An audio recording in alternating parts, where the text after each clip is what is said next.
नीतीश कुमार को राजनीति का बाजीगर यूं ही नहीं कहा जाता।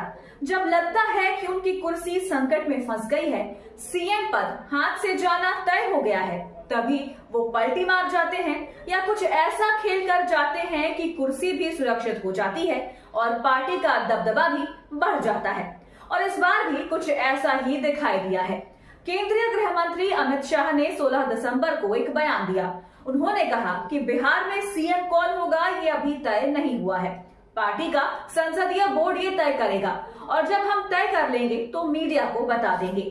शाह के इस बयान से बिहार में हलचल मच गई थी। जेडीयू ने बीजेपी का संकेत मान लिया कि बीजेपी अब सीएम पद पर अपनी दावेदारी जता रही है। इसके बाद नीतीश कुमार हरकत में आ गए, बीजेपी से दूरी बना ली। पहले खबर आई कि वो बीमार पड़ गए हैं, इतने बीमार थे कि सभी कार्यक्रम रद्द कर दिए। लेकिन 2 दिन बाद जब बिहार के पश्चिमी चंपारण से बिहार प्रगति यात्रा शुरू की तो उनके चेहरे से कहीं से भी नहीं लग रहा था कि वो बीमार हैं। लेकिन नीतीश की बीमारी ने बीजेपी को जरूर मुश्किल में फंसा दिया।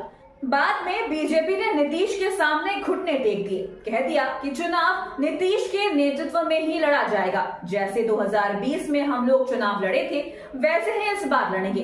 यानी 2020 में जेडीयू ने ही लीड किया था। जेडीयू सीट बंटवारे में भी ज्यादा सीटों पर चुनाव लड़ी थी और इस बार भी ऐसा ही होगा। जब बीजेपी जेडीयू के सामने झुकी तभी नीतीश और जेडीयू की तरफ से कहा गया कि नीतीश कहीं नहीं जा रहे हैं, नहीं तो नीतीश सबके हैं, इसकी चर्चा शुरू हो गई थी। कहा जाने लगा था कि नीतीश बीजेपी के साथ तो हैं ही, अब वो तेजस्वी के साथ भी जा सकते हैं। और इसी के बाद बीजेपी को बिहार में अपना सीएम बनवाने का दावा छोड़ना पड़ गया है। और आज हम इस सवाल पर करेंगे बात कि आखिर बीजेपी के लिए नीतीश इतने जरूरी क्यों हैं। नमस्कार, आपके साथ मैं देवोश्री भट्टाचार्य गोस्वामी। हरियाणा के सूरजकुंड में बीजेपी नेताओं के 2 दिनों तक मंथन के साथ साफ हो गया कि बिहार में नीतीश कुमार के नेतृत्व में ही चुनाव लड़ा जाएगा। इस बीच जेडीयू ने अपने ट्विटर अकाउंट पर एक पोस्टर जारी कर नीतीश कुमार का मतलब समझा दिया है। एनडीए के भीतर की राजनीति को समझने वाले इसका अर्थ भी निकाल रहे हैं। जिस तरह से प्रगति यात्रा में नीतीश कुमार खामोशी के साथ अकेले ही आगे बढ़ रहे हैं और इस यात्रा में दोनों डिप्टी सीएम सम्राट चौधरी और विजय कुमार सिन्हा साथ नहीं है, ये सीधा सीधा सियासी संदेश है कि नीतीश कुमार अपनी शर्तों पर राजनीति करते हैं। दरअसल जेडीयू की पोस्टर में बताया गया है कि नीतीश मतलब सबकी स्वीकार्यता, नीतीश मतलब बिहार का विकास, नीतीश मतलब नौकरी और रोजगार, नीतीश मतलब सामाजिक सुरक्षा की गारंटी, नीतीश मतलब सर्वोत्तम विकास। इसलिए तो 2025 फिर से नीतीश। यानी जेडीयू ने नीतीश कुमार को पार्टी की तरफ से सीएम उम्मीदवार घोषित कर दिया और गेंद बीजेपी के पाले में डाल दी। बता दिया कि बीजेपी तय करे साथ लड़ना है या अलग। जेडीयू के पास तो दूसरा विकल्प भी है, महागठबंधन से न्योता आ रहा है। नीतीश को सीएम ही नहीं पीएम पद भी दिया जा रहा है।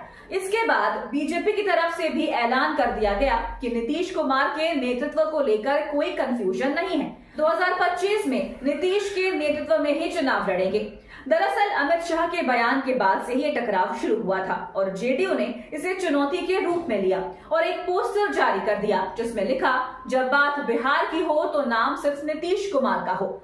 इसके बाद बीजेपी ने तुरंत यू टर्न ले लिया और नीतीश के नेतृत्व पर मुहर लग गई। अब बीजेपी के साथ ही एनडीए के तमाम दलों के नेता नीतीश कुमार के नेतृत्व की ही बात करने लग गए हैं। इसको देखते हुए नीतीश कुमार को लेकर जेडीयू ने फिर नया पोस्टर जारी कर दिया और नीतीश कुमार को सब पर 20 बताने का संदेश भी दे दिया। नीतीश कुमार ने बिहार प्रगति यात्रा की शुरुआत की तो इसमें बीजेपी के झंडे, बैनर और पोस्टर को दूर रखा गया। यहाँ तक कि पीएम मोदी की फोटो भी नहीं दिखाई दी। यात्रा को लेकर जो भी पोस्टर जारी किए गए उसमें सिर्फ जेडीयू के चुनाव निशान, झंडे और नीतीश कुमार ही नजर आए। लेकिन जैसे ही नीतीश कुमार के नाम पर बीजेपी तैयार हो गई तो पीएम मोदी की एंट्री भी जेडीयू के पोस्टरों पर हो गई। यानी जेडीयू ने बीजेपी से साफ कह दिया था कि अगर साथ हैं तो नीतीश को सीएम उम्मीदवार मानिए, नहीं तो माना जाएगा कि बीजेपी साथ लड़ने को तैयार नहीं है। और इसके बाद बीजेपी ने नीतीश के सामने घुटने टेक दिए। इसे नीतीश कुमार की प्रेशर पॉलिटिक्स का असर माना जा रहा है। दरअसल नीतीश कुमार की रणनीति रही है, जब वो महागठबंधन की तरफ हुआ करते थे तब बीजेपी नेताओं से रिश्ते की बात बोलकर वो लालू यादव और तेजस्वी यादव पर दबाव बनाने की कोशिश कर रहे थे। समय समय पर बीजेपी नेताओं के घर किसी भी निजी कार्यक्रम में पहुंच जाते थे, बंद कमरे में बैठक भी कर लेते थे। दरअसल नीतीश जब महागठबंधन में थे तो आरजेडी की तरफ से लगातार दबाव बनाया जा रहा था कि वो पीछे हटे और तेजस्वी यादव को बिहार का मुख्यमंत्री बनाए। जब दबाव बढ़ा तो नीतीश ने भी बीजेपी नेताओं से करीबी दिखानी शुरू कर दी, जिसके बाद आरजेडी ने सरेंडर कर दिया। लेकिन जैसे ही नीतीश को खबर लगी कि लोकसभा चुनाव के बाद उनके साथ आरजेडी खेला कर देगी, तो उन्होंने आरजेडी को मौका दिए बिना ही पाला बदल लिया। वैसे लालू ने तो फिर भी नीतीश के साथ खेला कर दिया था, लेकिन शाह की रणनीति के चलते जेडीयू बच गई थी, क्योंकि लालू के किले में ही बीजेपी ने सेंध लगा दी थी। फिलहाल नीतीश बीजेपी के साथ हैं, लेकिन आरजेडी नेताओं से अपने अच्छे रिश्तों की बात भी करते हैं। अभी नीतीश पीएम मोदी के पैर छूने की कोशिश करते दिख रहे हैं, क्योंकि बीजेपी के साथ हैं। लेकिन जब महागठबंधन के साथ थे, तेजस्वी यादव के जन्मदिन के मौके पर यह भी देखने को मिला था कि वे लोगों से खड़े होकर ताली बजाने के लिए कह रहे थे, और एक दिन तो तेजस्वी यादव को बिहार का अगला नेता घोषित भी कर ही दिया था। वैसे इस बार नीतीश को बीजेपी पर दबाव बनाने का मौका भी शाह ने दिया। पहले शाह ने सीएम पद को लेकर बयान दिया, जिससे जेडीयू दबाव में आ गई। लेकिन अगले ही दिन शाह ने डॉक्टर अंबेडकर पर एक टिप्पणी कर दी, जिसे लेकर विपक्ष ने बीजेपी को घेर लिया।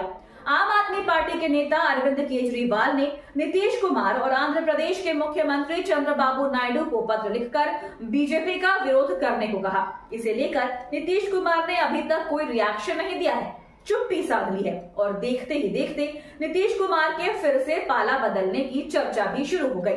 नीतीश के पाला बदलने की चर्चाएं शुरू हुई तो दिल्ली में बीजेपी नेतृत्व भी हरकत में आ गया है। दरअसल मामला सिर्फ बिहार सरकार का ही नहीं है, बल्कि केंद्र की मोदी सरकार का भी है। मोदी सरकार वैसे भी नीतीश और नायडू के समर्थन पर ही टिकी हुई है। ऐसे में बीजेपी को यह डर भी लग रहा था कि अगर नीतीश साथ छोड़ जाते हैं तो केंद्र में मोदी सरकार और कमजोर हो जाएगी, और इसी के चलते बीजेपी नेताओं ने नीतीश के नेतृत्व में चुनाव लड़ने का ऐलान कर दिया है। लेकिन ये कहा जा रहा है कि नीतीश कुमार के नेतृत्व को जो मंजूरी मिली है वो बिहार बीजेपी की तरफ से मिली है, बीजेपी संसदीय बोर्ड की तरफ से नहीं। ऐसे में जेडीयू के लिए अभी संभलने का मौका है, क्योंकि बीजेपी अभी भी नीतीश के साथ शिंदे वाला खेल कर सकती है।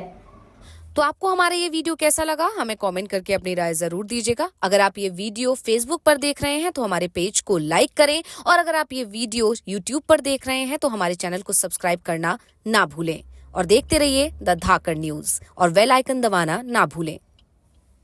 तो आपको हमारा ये वीडियो कैसा लगा, हमें कमेंट करके अपनी राय जरूर दीजिएगा। अगर आप ये वीडियो फेसबुक पर देख रहे हैं तो हमारे पेज को लाइक करें, और अगर आप ये वीडियो यूट्यूब पर देख रहे हैं तो हमारे चैनल को सब्सक्राइब करना ना भूलें, और देखते रहिए द धाकड़ न्यूज, और बेल आइकन दबाना ना भूलें।